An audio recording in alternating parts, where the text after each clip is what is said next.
Jadi saya diejek karena saya melarang Jumatan di Sudirman.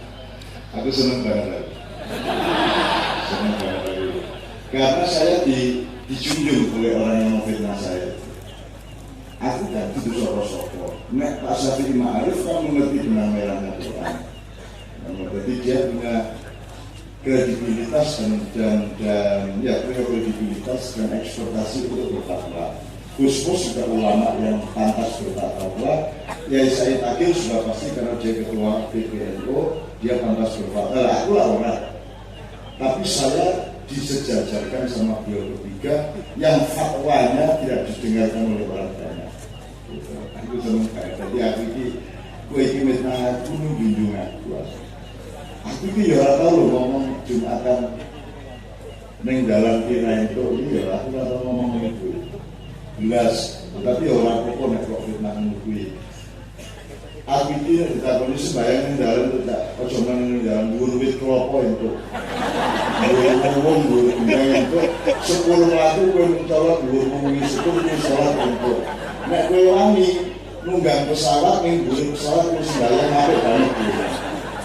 Untuk urusannya menajis orang najis, ngadepin bener orang, itu pun ngadepin orang, nek dalam perjalanan ngadepin juga relatif tidak ada masalah, tidak juga. Bakal ngadep Ka'bah tenan iki ya ora kan gitu. Nek ning pesawat kuwi sebenarnya ngadepin kan ngene iki. Ning Indonesia tak bisa. Jadi sebaiknya ngene iki. Sujudnya malah ngene iki ya. Jadi itu relatif dan itu luas. Dan teman-teman itu datanya dari mana? Teman-teman sekalian ini ya, Pak Muzamil tadi tidak bicara mengenai apa namanya, sudah mudarat dan manfaat sudah. Teman-teman sekalian, itu kita usahakan sholatnya tidak di Sudirman, tapi alhamdulillah pokoknya Kapolri kita kasih usul fikih. Dan saya minta Pak Muzamil acaranya, dia ingat itu saya WA, Pak, tolong dikutip asas usul fikih mengenai mudarat kecil, mudarat besar. Pokoknya ada rumus kalau ada 2 mudarat berbenturan, siji kartu sembahyang hari raya, siji kartu ora, berarti 2 mudarat berbenturan, maka harus dipilih mudarat yang ringan atau yang kecil. Atau asas dari view yang lain, mudarat kecil boleh dilakukan untuk menghindarkan mudarat besar. Itu saya kasih ke Kapolri, dan Kapolrinya kemudian bertemu dengan Habib Rizik dan 7 orang yang lain di rumah dinasnya. Terus jam 10 diambil keputusan bahwa bersedia mereka tawar-menawar. Jadi mau tidak sholat di Sudirman pindah ke Monas, sementara polisinya harus mencabut larangan bis-bis untuk mengangkut sana. Jadi negosiasinya bagus.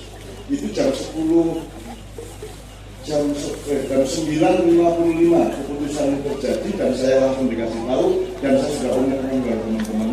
Nanti jam 1 akan ada konferensi pers. Sudah nih.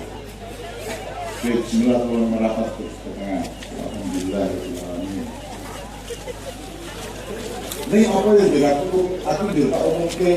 Alhamdulillah saya berhasil memindahkan sholat Jumat dari Jalan Protokol ke Monas. Maka aku kan orang. Oke, sambil kata tempatnya semua. Hujan ini sapaan para malaikat kepada kita semua. Amin. Orang semuanya apik-apik. Yang di depan ini berarti kita rawa ya. Bismillah ya, orang masalah. Tambah sehat. Rezekimu dibonusi kalau berjalan. Oke.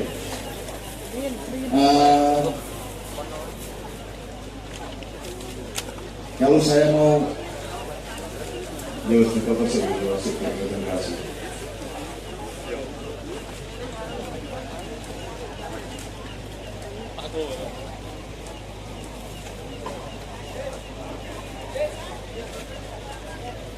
Jadi sekali lagi, aku senang aku di fitnah seolah-olah saya pernah mengharamkan sholat Jumat di jalan raya, padahal aku sering menginisiasi pemindahan. Itu sebabnya itu loh penjawabnya kuis. Kalau 100.000 orang itu bahkan 7 juta orang itu boleh sholat di jalan raya, itu akan jadi presiden hukum. Setelah itu siapa saja harus boleh sholat di situ, betul enggak? Mahasiswa boleh, buruh boleh, OPM boleh, itu nanti akan menjadi masalah besar di masa yang akan datang. Nah, dibiarkan nanti akan dimanfaatkan atau dieksploitasi oleh pihak-pihak lain untuk memfetakompli keamanan, dan itu berarti mudarat besar. Oleh karena itu kalau bisa dilakukan mudarat kecil dengan ngalah seperti itu supaya tidak terjadi mudarat besar, dan alhamdulillah itu berhasil. Oke. Kemudian teman-teman sekalian, misaki jangan apa ya? Bismillah ya. Bismillahirrahmanirrahim. Oke, nek ngono timbangane kowe itu dalam karo mikir kan ngono ndak seneng ya. Nanti kalau gue langsung ya. Pokoknya orang di Cina kan di situ ada dua gini. Tolong Pak Lurah, Pak Camat, kan banyak teman-teman Cina di sini. Kalau bisa mereka juga dijauhin, dirangkul, ya sengaja apik. Jadi begitu sampai masuk Indonesia kerja di sini sampai jadi pribumi. Karena ada dua macam Cina pribumi sama Cina perantauan. Cina benteng sama Cina perantauan. Cina benteng atau Cina pribumi adalah orang Cina yang datang ke sini bekerja punya rumah tapi merasa orang Indonesia dan hatinya nasionalis Indonesia dan membela NKRI. Nah, ini ojo pakai itu kok kancani, ini ya. Nah, nomor 2 Cina perantauan. Cina perantauan itu kepanjangan tangan dari Cina daratan di LRC. Itu mereka itu rapi budaya, rapi belum, Surabaya belum, anggil tadi. Jadi nasionalismenya adalah